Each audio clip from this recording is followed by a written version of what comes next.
wave. When Chin Xiao couldn't make it, they relied on Loktar instead. Here we have RPG taking us to Infernal Shrines here as our third map of as our second map in this series.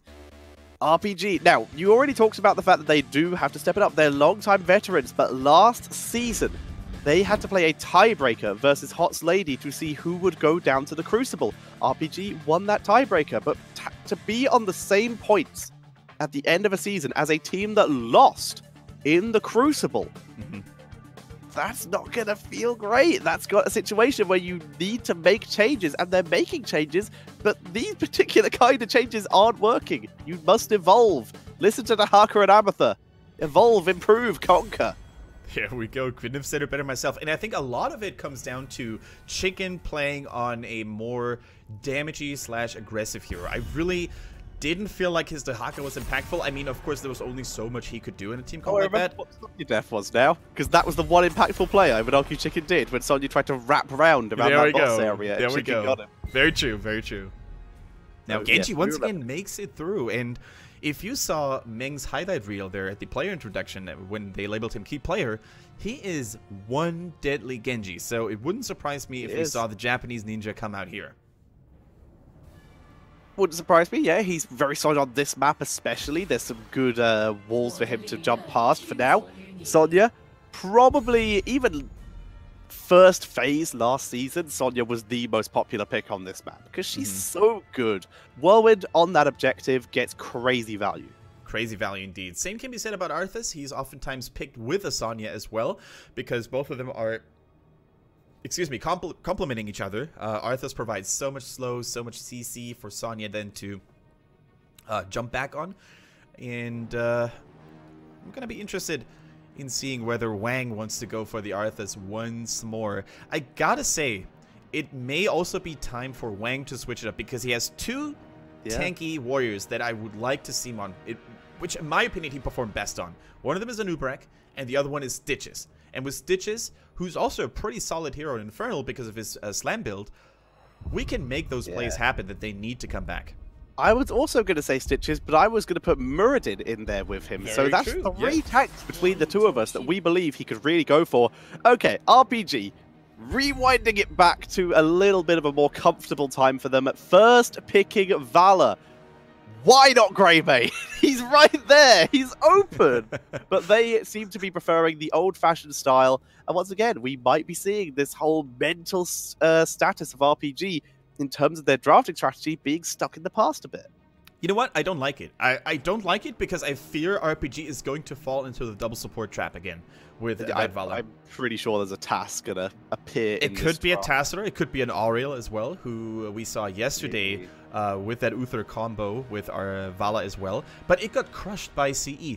It almost looked like they didn't care about the double support at all. Keep in mind that a couple of months ago, supports were generally nerfed, and I think Auriel was hit the most by it, because no longer does she have that much wave clear, that much AoE damage, and also her healing went down significantly. So I'm not sure if I like this Vala. If they remain it, or if they make it remain as a solo DPS, solo support comp, then I think it's fine. But double support Vala, I do not want to see. It hasn't performed. Even in China, it hasn't performed. Indeed, it has not, as we see Greymane left, Greymane and Lucio just given to the one, and they're like, cool, so wait, the #1 win rate assassin, probably, and probably the #1 win rate support? Cool, and just take them straight away. Their comp looks so good already. Definitely true. I mean, the one they rely on heroes they know that work. I mean, it's proven right now, right? It's almost like there's an unwritten law here in Heroes of the Storm. Pick Lucio, pick Greymane and Sonya, and you're going to perform very good. Almost like they know the meta a little bit, whereas RPG, they're doing their own thing. They ban the second support. They seem to believe we have seen the one double support. They did double support yesterday when we saw them play. I mean, they could also have, or they're probably going to have way more information on us, because maybe in practice matches and scrims, the one was experimenting with Alex Strauss and Lucio double support. But I'm still not sure if I would have prioritized the Alex Strauss here. In fact, we haven't seen her at all in the Chinese HGC. We see Leoric, currently the only source of RPG victory as a chicken hero. So we'll see if they can no longer repeat that course. They will have to pick something else. Dahaka's available, and I get the feeling they're just going to default back to that again. Yeah, it has to be a Genji. Like, there's no reason for RPG not to pick the Genji right now. There is a Lucio, and Lucio traditionally is a little bit more susceptible to those hardcore engages. Dahaka, Genji, yes, Muradin, solid tank, something like that. Maybe even Stitches. You have an Uther follow-up. That wouldn't be the worst. I'm just really excited to see what RPG is going to pick here. I really hope they're not going to fall into that double support trap anymore. And it looks like they're still keeping things interesting. Arthas again and Dahaka. You know what? I like that way more here on Infernal Shrines for the reason we said, Shrine Control and Globals, than on Sky Temple. They have armor for Valor this time. They have armor for their assassins, so Greyman's going to have a bit of a harder time blowing them up. Yep. So we will see. We will see. To be clear, Valor hasn't really been changed that much at all. For those who are wondering, we're talking about like the fact that she has really dropped off, and the reason for this is because double support has fallen so much out of favor and has lost so much of its luster. That's what made Valor amazing. She is a hyper carry. Give her the protection, she will win the game. But with the fall down of double support, a lot more of those more independent assassins has come into play. Muradin picked up for the one. Very similar comp to last time. They're against double tank. They bring out the Tychus. And I like the Tychus against Arthas a lot. Arthas is a very solid warrior all around, but he has one major weakness, and that is mobility. And if he can't get close to Tychus, if he dodges the holding blasts, or when he's even sitting in that Odin form with a longer range, it's going to be so hard for Arthas to actually lock him down. And we have seen Tychus picks perform admirably well here in HGC China. So overall, I gotta say, Tetra, this is a very well-rounded, a very solid draft coming in for the one. I would agree. And now RPG. Bad picks here. Ariel, Tassadar, in my opinion. Good picks here. Genji, maybe a mage, a Gul'dan. I wouldn't hate that in this kind of scenario. Just get some extra damage into the backline. Make Lucio's day harder. I would definitely love it. Give it Infinity Chromie or something like that. And you know what the funny part about this is? Those heroes are all Infinity heroes. Like, Infinity is the player who probably still needs to pick one and think, wow, okay. Okay. It's, well, that sort of fits in the middle ground. It's kind of like half assassin, half support. So, I mean, compromise, I guess. I'll sort of give it to him. Yep. Medivh is one of those heroes where you get the feeling that he fits into almost any team composition, but it really depends on execution, right? If the communication is there, Medivh shines like a radiant prophet. However, if it's not there, he remains fairly unspectacular. Now, we don't have the traditional case of Wombo combo Medivh with a Diablo Apocalypse, for example, or even in Korea, we saw the Dragon Strike by Hanzo. I mean, there is a dragon that they could ley line. They could Syndragosa if they were really desperate for Wombo combo. No, but we don't really have that playstyle for RPG, but we do have a lot of protection and a lot of extra mobility in those team fights. Very much so. That extra protection, it's that extra protection. It's going to seriously help. Dropping a Force of Will onto Arthas even against Tychus is going to give them some really solid value. Yep. I'm interested. My interest has been piqued, RPG. Please prove to me that you still deserve my affection. Yeah, I'm not sure if we've ever seen Infinity on that Medivh, so this is going to be our first time premiere, potentially. But ladies and gentlemen, we're going to get ourselves ready with a very exotic draft coming in by RPG in a very standard, well-rounded one by the one. Which style is going to reign supreme? We're going to find out in a couple of moments. But give it up for the left-hand side team of the Blues, the one, featuring Hugo on that Sonya. Lucky is going for the Tychus, Meng plays Greymane, Zato is on the Lucio, and Hihi on the Muradin once more. Whereas on the right-hand side, it is going to be RPG. And playing for them, we're going to have Chicken on the Dahaka, Wang on the Arthas, Sa on that Uther, Infinity is going to be on that Medivh, and Loktar is on the Valor. Now, this Medivh will allow Arthas to play much more recklessly for two reasons. Go ahead, sorry. Just very quickly, small stat, 4 times picked Medivh as Infinity, and he has a 75% win rate with it. That is not shabby at all, so we seem to have a hidden Medivh main here in the ranks of RPG. I like it. And you know what? Arthas plus Medivh, that is a really nice combo because, as we said earlier, Arthas' main weakness is mobility. Guess what? You don't need mobility if you have portals. And I'm really excited to see the synergy here between Wang and Infinity. I would agree. As long as they are thinking with portals, they might be able to make some crazy plays. Delivering Arthas into a backline with his E active can Really be solid. insane. Although Wang is using Pleblism, so I am at least a little disappointed with him. What is your favorite mount? Ooh, excellent question. I mean, we all know Caldo's affection for the money pick. Yeah, probably Mine would be the Happy Cloud. probably Leoric's like space bike that he got with his. Oh, that one is pretty awesome too. Yeah, but mine is definitely the Happy Cloud, so I'm very happy that Sa picked it as well. A man of good taste. Oh, that or original BlizzCon horse. I really just do like the design of it. There we go. There we go. Infinity providing all that vision in the bird form. That is, of course, another big strength we need to highlight. Medivh scouting out opponents and basically giving intel on their rotations can be so impactful. And of course, there is the mental aspect as well of realizing that your opponent knows where you are at multiple times, and sometimes, in a lot of cases, will actually be spamming voice lines above your head, especially in Hero League, because Medivh can actually spam his voice lines in bird form. So you're going to be dealing with a mercenary camp, and to your right, he can spray. So you're going to be dealing with a merc camp, an RPG spray appears, and you hear, "I was killed by my best friend. Your fate will be much worse." It sounds like you have a lot of practice with that, Tetcher. It's very... Oh, dude, I am the master of Medivh taunt. As we do see, Muradin moving in, but Force Will, Portal, he's out. Infinity does not mind. Alright, so a rather passive game here from both teams. They're focusing on mercenary camps in the first place. They're trying to keep the lanes clean and safe. And I can't really fault them because oftentimes with a Medivh in your composition, your early game kill potential is rather limited. So RPG, they're just gonna try to keep the soak up, keep the lanes clean and deep push. Now in the meantime, Sa could be in trouble. Takes a lot of damage here by the Tychus. We see the multi-shot build make a return, by the way. So I'm not sure if we've ever seen the arrow build at all in China up to this point. We did. We saw it yesterday. We saw it yesterday? Third series, yes. Gotcha. Can you maybe just go quickly over it, why the multi-shot build is still viable, Tetra? Because in Europe or other regions, we're mainly used to seing the arrow build over and over again.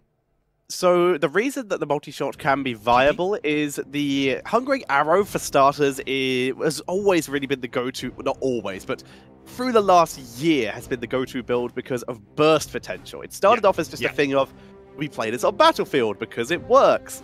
And then people realized, oh wait, the enemies are dying like a lot when I play this because the amount of burst potential and burst healing that you get from it when you get the siphoning arrow at later levels. Yeah. So the multi-shot build, on the other hand, is very old-fashioned. It's good AoE. Valor always has good auto attacks. You don't lose a huge amount there. It's very much making you're trading single target damage for AoE damage, which I'm not sure about in this scenario because Lucio, but it does also help with objectives, like, for example, the shrines on this map, being able to take control and kill those minions as quick as possible with that multi-shot damage. Very true, and it looks like we have some technical issues going on here. I think it was one of the players from TheOne who had some issues. But the good thing is here, when we're going on a pause, they're usually very, very short here for HGC China because you saw the admins stepping right in, checking it out, and that is one of the huge benefits of the offline staged environment that we have in HGC China. A little bit of a background story. I heard, it's not 100% confirmed, but many people told me that the venue was actually located in a shopping mall in Shanghai, which means you could basically do your shopping, you know, buy a pair of sneakers and then get some food and look and watch some good old Heroes of the Storm esports or other esports because it's actually all Blizzard games covered in there. So sick. Exactly. You can just pop by, have a seat. Sick. And some of the studios that they actually have there, we've seen in like the preview videos, like that Cup Song one that we saw during the advert breaks, for example. They have some really cool production areas, which are really good to see. Definitely true. And what always surprises me when I see Asian crowds for esports, whether it's in Korea or China, is the number of couples that are watching. So oftentimes you will see, you know, girls and boys alike watching esports together, and I think it's so cool to see, because over here in Europe and in A, I think it's still a rather, you know, uncommon phenomenon to watch esports with your partner. I would argue it's still kind of the same for sports in general. True, just like people seem to go with friends as opposed to in relationships a lot of the time. That's an alliance bag at the back there, by the way, in case you haven't seen it. And you know what? It probably belongs to Meng, and Meng is a man of excellent taste. There's a lot of tapping going on. I can't tell if we are getting back in. Looks like it. And whenever we baby. There we go. Fantastic. So we no longer have to bore you with any girlfriend, boyfriend, Here's a Storm esports stories. There we go. To be fair, one of the couple partners is usually doing something else, so you can tell it's not mutual interest all the time. Either way, it's a good place to sit down. As we do see Chicken moving in, you're going to see some more speed balls as Wang gets the from Uther, and the Force of Will keeping him alive. This is the value you can get from Medivh. Yeah, very nicely done. Arthas absorbed so much damage, but Wang is still standing like a rock. So let's see if he can make that engage happen. A pretty tense battle, 25 to 20 skeletons up to this point. They are trying to get the last couple here. Wang dropping low, but they also drop his helo significantly quicker. AK not Lucio. really at all. The last game, Lucio gets himself trapped. Infinity gets targeted, but he portals away. Wang slowly healing up. Lucky might even be out of position here. The spear, and on Hugo, 38 to 30. Looks like this will go over to the one, but RPG picking up potentially another kill here. This is not the worst situation for them. No, this is not the worst situation by any means, but now they need to be really careful, RPG that is, because the first jump is not going to go over the wall, but that's good here. That's good. That's actually good, because the one can push in the first place, because their main tank and Lucio, excuse me, weren't really with them. Exactly. So very nice here. RPG, they don't even bother pulling it over. They will lose both towers because Arcane Punisher damage output. Actually, it looks like they might only lose one. Nice damage from Locktar there. Able to finish that off. Only one tower and most of the gate taken out. So RPG was a little bit unlucky there. There was an Arcane Punisher, because I think if it had been a Frosty one or a Mortar Punisher, they wouldn't have even lost that one tower. But thanks to the Arcane turns on the ground, it just deals so much AoE damage, even if it doesn't get pulled over. Indeed, you can see a nice HGC banner coming in there from Chicken. So they do move down as the nice little boombox scout there coming in from Lucio. Another good use for boombox, which is why it is becoming so popular. Yeah, Boombox is one of those interesting talents that usually doesn't see a lot of play in the casual game modes, and usually doesn't do too well there, but in competitive play, it's so useful, because vision oftentimes is key when it comes to scouting out opponents during map objective phases. So, Medivh, by the way, with that Master's Touch, very standard talent here, but if there's anyone who can stack it without losing to, without dying, I'd say Infinity's very high up there with those people who could do it. So, yeah, but don't jinx him. Keep an eye on him. Don't jinx him, my friend.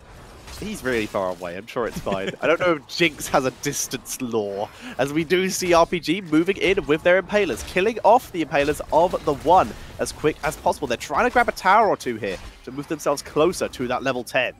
Meantime, we see a little skirmish going on in the top lane between Infinity and Hugo. Unfortunately for Medivh, Sonya is almost always going to outtrade him, and that is the reason why the gate and the second tower eventually were falling. These towers, on the other hand, not going down too quickly, but they will at least get the bottom one thanks to that one Impaler, as this will get them level 10, but level 10 very quickly hit for the one straight afterwards. We do still see that Leyline Seal, Army of the Dead, Divine Shield, Raid of Vengeance, and it should probably be isolation here for Dahaka, but I guess he could go for even more tankiness.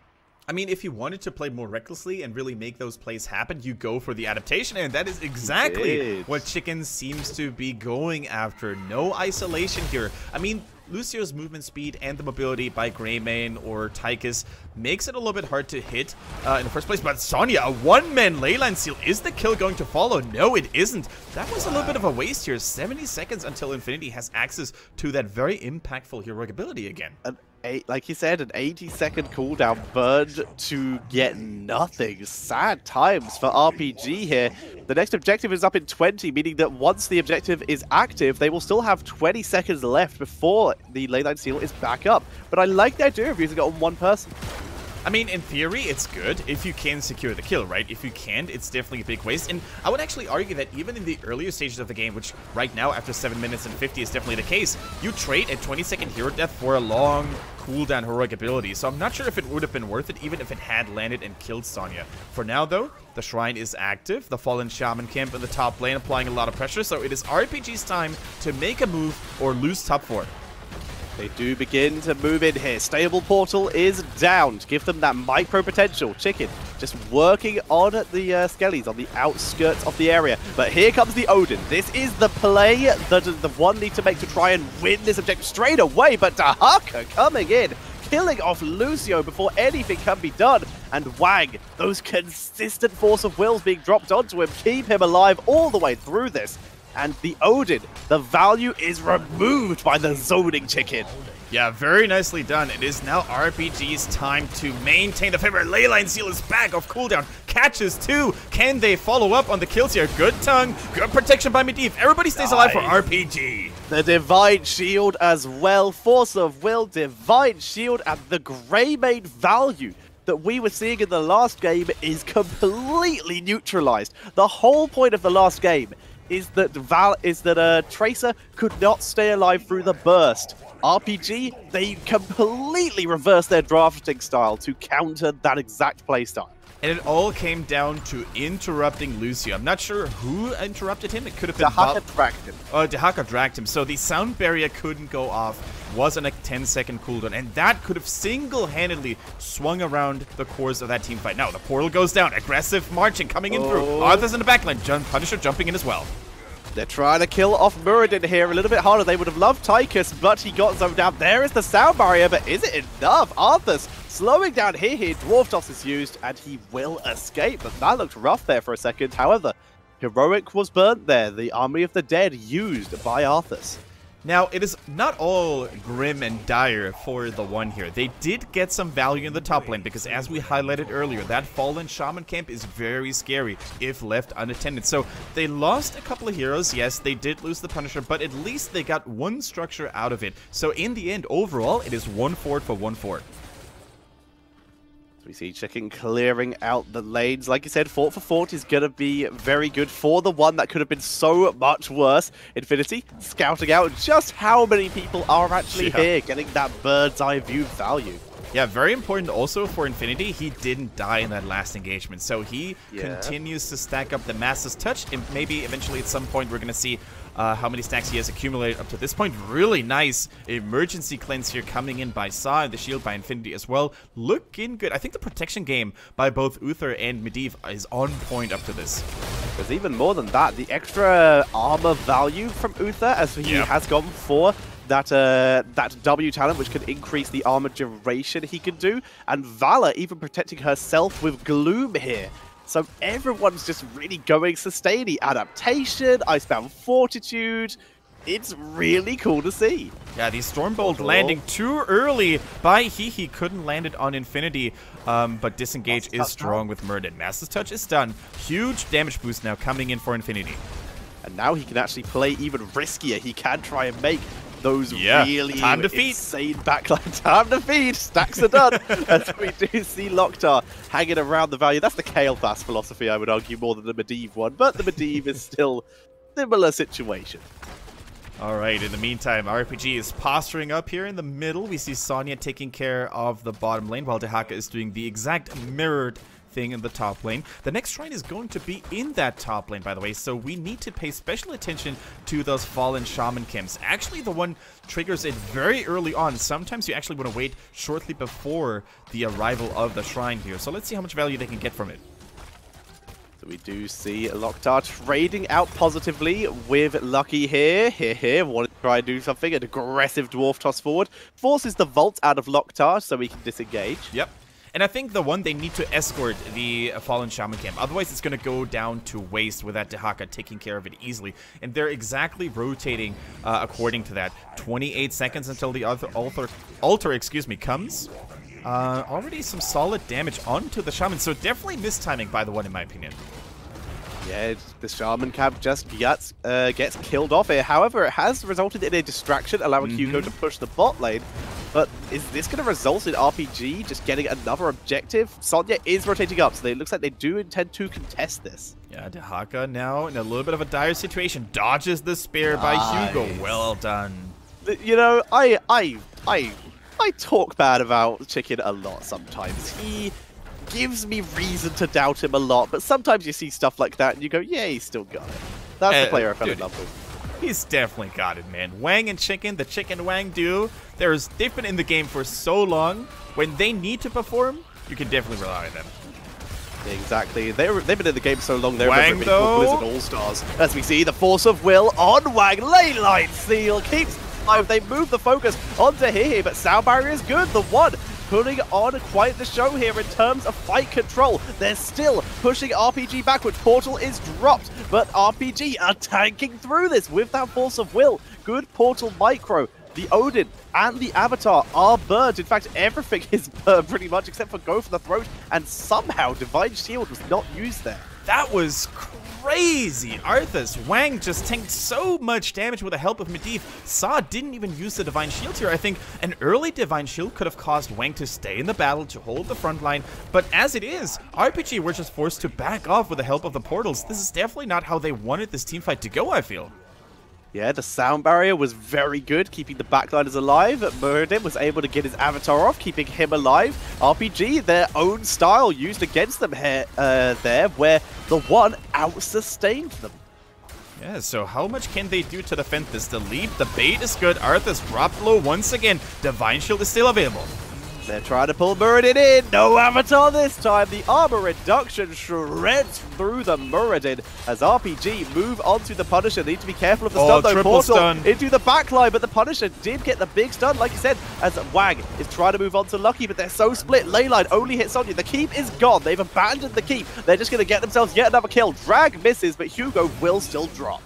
But Hugo is definitely fine with dying here because they managed to get their top tier party target done, and that of course was the top keep from RPG. So they did get some kills. The experience is now even again, but RPG, due to the lack of team fighting potential they had at the shrine, had to sacrifice yet another keep. I'm just not sure if they can stay in the game if they continue to fight like this. I think the Divine Shield needs to come so much earlier. Yeah, the Divine Shield was not used in either of those scenarios. It wasn't needed in the second one, obviously. Very true, very true. I can see what you mean. I think the Divine Shield, they're kind of saving as like a last resort thing. Nice use of reabsorption there to re-heal Wang as he took that damage. But once 20 is hit, I think RPG are going to be looking to basically make that one big play. Yeah, definitely true. Level 20, of course, marks a major power spike for Medivh as well, with Medivh cheats, where you can really go for those cheeky leyline seals around the corner. Man, I still remember... go ahead, sorry. There is another option here. He could actually go for the Guardian of Tristfell here to relieve some of the pressure on Dehaka, considering they've already lost a keep. Yeah, maybe not. I mean, but I would, to be clear, I would prefer Medivh cheats. Oh yeah, but okay. That is an option. Dehaka can fill the job very easily, though, so we're more likely to see that. But it is an option if they wanted to maybe work a little bit more on clearing and preparing for that single wombo, as opposed to really having to fight over objectives because there's catapults on their core, for example. Now we see both teams going very aggressively on the respective side lanes. Both teams are actually supported by a mercenary camp. However, it looks like RPG lost the steering duel here, and they're resigning off earlier because they realize, you know what, those guys with the Greymane, the Sonya, and the Tychus, they're gonna tear through our structures like a warm knife through butter. So I definitely like the reaction here. RPG are able to react as well due to the fact that they have a global, so they were able to leave Dehaka up in top lane, and he could have burrowed into the backline and attempted to help out if he had been required to. So very nice play there, and they actually have still left Dehaka in the top lane, keeping Chicken nice and hidden. Yeah, definitely true. Dehaka in the top lane, waiting for his moment to strike. In the meantime, we see the Fallen Shaman camp coming in for TheOne. And keep in mind that now we have some severe core threats going on here. The catapults plus the Fallen Shaman camp could literally end the game all by themselves if we once again see like a cheeky delay maneuver like from SPT in the previous set. So we see the camp taken once again, way before an objective, so Dahaka can react to this. But right now, looks like he's actually ported back to bot lane. Yeah, let's see what's going to happen here. This position is actually not that bad for RPG. The bottom shrine would have been way worse because it would have been a much larger distance for Dahaka to cover until or the rest of the team to cover, because Dahaka is global after all. But this allows them to basically clear the top lane only to rotate back to the shrine in the nick of time. RPG are forced to react to it though. Like you said, yes, they have to rotate to top lane because that Shaman camp it's not great at attacking a core, but it's great at getting a wave to core. And when you have catapult, that is a huge deal as both teams hit level 20. The upgraded adaptation. Tychus lockdown is good. The Tychus lockdown is very good. Weather protect sound barrier coming in from Lucio. Beautifully executed there. Here comes the Commandeer Odin. Medivh was actually trying to kill Tychus there. Big red button dropping the damage. Rain of Venus, the leyline seal dropped. Not even with Medivh. TC hasn't even picked his 20 yet. Divine Shield of Valor keeping her alive. But down goes Arthas. Finally, the damage output from TheOne is enough to finish him off. Portal used will get Uther out of there. Locktar barely surviving. Can Lucky snipe him? Oh. No, he can't. Won't take the risk. You know what? That tongue probably wouldn't have done anything anyways, because Tychus has, of course, the additional tankiness and range by the Odin, so he could have probably escaped anyways. But RPG, this was their team fight to win. They didn't, unfortunately, and as such, this Arcane Punisher is now going to be a serious threat. Not just to keep, but also to the core. Medivh, we've been talking about so much. He didn't pick his level 20 talent during that fight. No. He picked it afterwards and went for that Guardian of Tristfal. This is a reactionary pick to assuming they're going to lose this keep right now, which in all odds, they are probably going to. They're probably going to lose the keep. Now it all comes down to leashing and baiting the Punisher towards the bottom lane, because that's the only defense line left. So far, they've been doing a good job. RPG is fully reassembled in 1 second. Can they hold?